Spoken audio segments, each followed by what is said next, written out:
What's up guys, Joe Youngblood here. I'm a whitetail habitat designer with Whitetail Habitat Solutions alongside Jeff Sturgis, Dylan, and Kevin.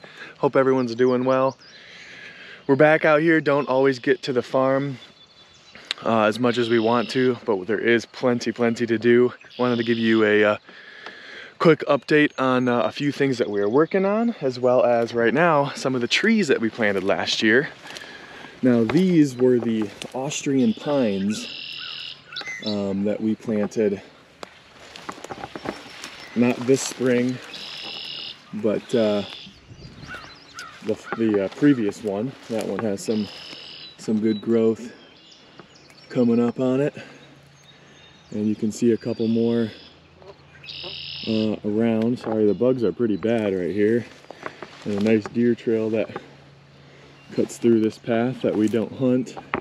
There's a dead one that didn't make it right there. And then also, if you remember some of our bedding, that we took down a lot of these trees, kind of opened up some sun, hopefully to thicken things up, and fell some to the outside and also hinged a couple, and you can see a lot of the growth you know, is still coming through on those hinged trees. So that's pretty neat to see that it is working. And of course, dropping to the outside of the field is nice because you know it's going to get sun.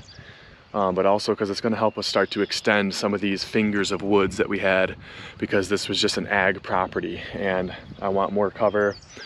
We're trying to hold more deer, and I have the same thing to do actually on that finger back there, and start dropping some trees as a massive oak, you know, back there, as well as a couple other spots that are pretty neat. But same thing, and we're going to wait till late July or something like that to avoid any oak wilt and other diseases, and you know, start to get back to doing that and making a couple other bedding areas. So the other thing we're doing today is going to be mowing some switch. It's actually still fairly early and I could easily mow again, but I know there are some spots where the switch is just not that great of a stand and could use some help. And so to give it that help, we're going to try and mow. And now that we have a little moisture, you know, it should get off to a good start in its second year and hopefully overtake the rest of those weeds and become a better stand. So we're going to go ahead and grab the mower, and we'll give that a whirl.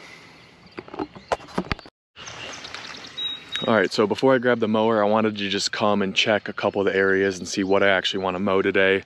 For those of you that have been following along, I did about 14 or so acres, not including a couple pockets that I either killed or tried to work around last year. So this is the second year for the majority of the switchgrass. We do have some older switchgrass that I planted previous to that. But for those of you that haven't seen it or aren't sure, you can take an old switchgrass plant like this, and you can see that it was switch from some of the seed heads, and when the second year comes, these don't actually start to green up and continue to grow as a perennial. It actually still starts to come from the base of the root, and this is much earlier growth, and obviously being the second year, it's much taller already than it was the first year. So this is really neat to see, okay, because we are in still late May, and late May the first year, we didn't even have any germination.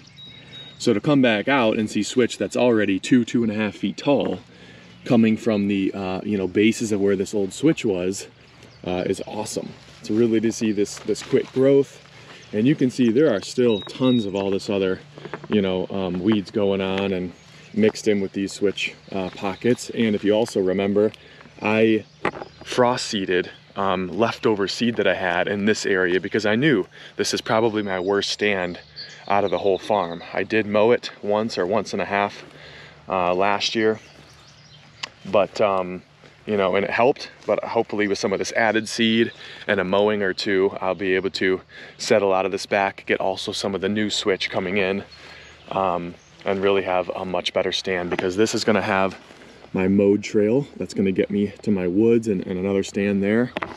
And I want to be able to walk through and have it act like a tunnel, so I can get in, and anything bedded this way or on the internal or using that finger, any of the trees we fell, can easily stay there and have no idea when we walk by. So excited to see what we can you know, turn this into. I don't think we're going to be spraying with anything, but just mowing and kind of finishing up this second year, and hopefully also again, getting some of these new seeds to germinate. You can kind of see the trail these deer were taking that you saw in the last video. It's also where I cut for my access, but right now it doesn't look that way because all the weeds are super tall, and this was originally quite a bit of switch coming through, which still is, but we'll mow and it'll be a nice wide path that the deer won't really want to use. The other thing, of course, you guys need to think about is potential fawns and stuff around here. This is starting to get to that point where it would be very hard to see, but I'm very low on my zero turn. You know, it's a regular zero turn, and this stuff being 1 foot to 2 feet high and somewhat bumpy at times, so I can't go very fast, makes it pretty easy to be able to spot, and I can see the ground in most areas. There's some, of course, patches that are harder than others, but I'm pretty confident I can get away with mowing and not hitting any fawns or being able to stop the machine beforehand. But I'm excited to see this switch come in and what we can do. And you know, worst case, if I needed to get some other specific herbicides that I know of for like the foxtail and things like that, you know, that is possible, but I'm going to try and avoid it. Not risk anything just because it was so much work and so much money to get that switch in. You do the wrong application rate or something like that and you kill the switch, I would pretty much be devastated. So man, look at this baby oak. See, that's the other thing in these stands, you know, if you're, especially those first 2 years, and not mowing and doing other stuff to take care of it, you're gonna have all sorts of different briars, small trees, things like that growing, and until that switch overtakes all that and shades it out, you know, and is that good stand to switch, you're gonna run into that. So it's a big reason why I'm gonna start mowing in sections.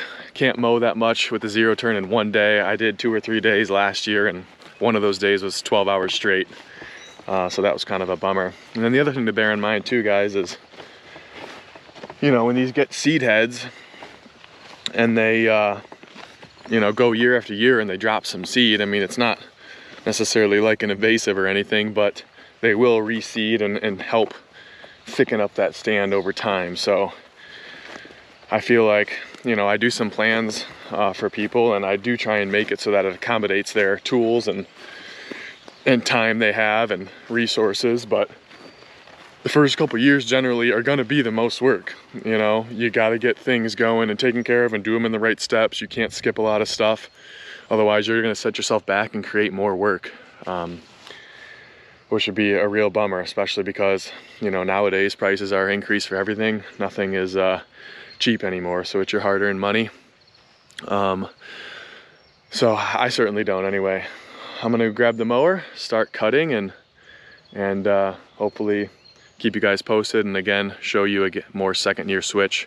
I know I showed you previously a little strip into its second year, which this year will be its third, but a lot of that will look better here in the coming month or so, as switch is an exponential grower and it gets most of its stuff in July and August. So that's the main issue, as many of you know, when you don't live right on your property, you gotta drive. It's really hard to make sure you take everything, every tool that you're gonna need on a job. Even something as simple as just changing some oil in a lawnmower that you might be able to get done rather quickly takes twice as much time. Gotta borrow something from the neighbor or what have you. And I'll tell you, I keep my truck pretty loaded down with everything that I think I could need over the season. So still a surprise every time, as many of you know. But we're getting this thing drained. We're at the 20-hour mark on the zero turn. For anyone that is curious, I'm using the Icon XD. It's just a 52-inch. And I'll honestly say, guys, I mean, as far as like power and just so far, you know, all around use, I would say this thing has been great. It's a tank. You can get them at Lowe's. If you, any veterans out there and things like that, I believe I did get a military discount on this. Saves you a couple hundred, which is really nice. And I believe they're becoming more popular. So all has been well. The maintenance so far hasn't been too bad, but I am going to try and do that initial change right now. Get new oil in there, get it running, because like I said earlier, I run some long days on this thing. I would say the only main issue I have with this and mowing over switch and all kinds of stuff is, of course, if you have a lot of rocks on the property or bigger rocks, and if your ground is bumpy. it really starts to hurt your back. This thing is not meant for this. It's not the lowest model, it's not the highest model. Some have a little bigger tires or maybe suspension and stuff like that, but it can definitely hurt your back if you're bouncing up and down and make it very, very not enjoyable. So really kind of, you know, assess your land and what you're going to be using it for. I do mow the front of the property, which is still bumpy, but it's regular grass and stuff like that. But who knows, it may work for you, and if you don't have a tractor, you may have other reasons to use a zero turn. It might similarly be a best option for you as well. So my little tidbit, and that should be it. Excited to hop on there for at least a few hours, 5, 6, 7, 8. We'll see. All right, we're gonna get this sprayer back on. We got it working. Maybe one day I'll do a little video if it interests you guys, and just some of the small tidbits that when things aren't working on some of these sprayers. Just something I've learned over, some things I've learned over the years to keep them running that I wouldn't have thought about, or even a couple tests to run to see what may be wrong,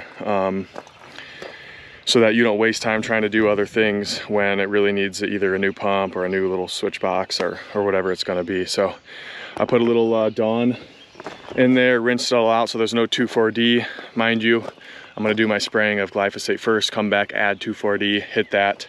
When you guys do rinse these out, they have a specific cleaner you can get from the brands, or you can use even a little Dawn dish soap, rinse it out, run it through the pump, clear that out, get the hoses good, so there's no residual with the different herbicides, and you're rocking and rolling.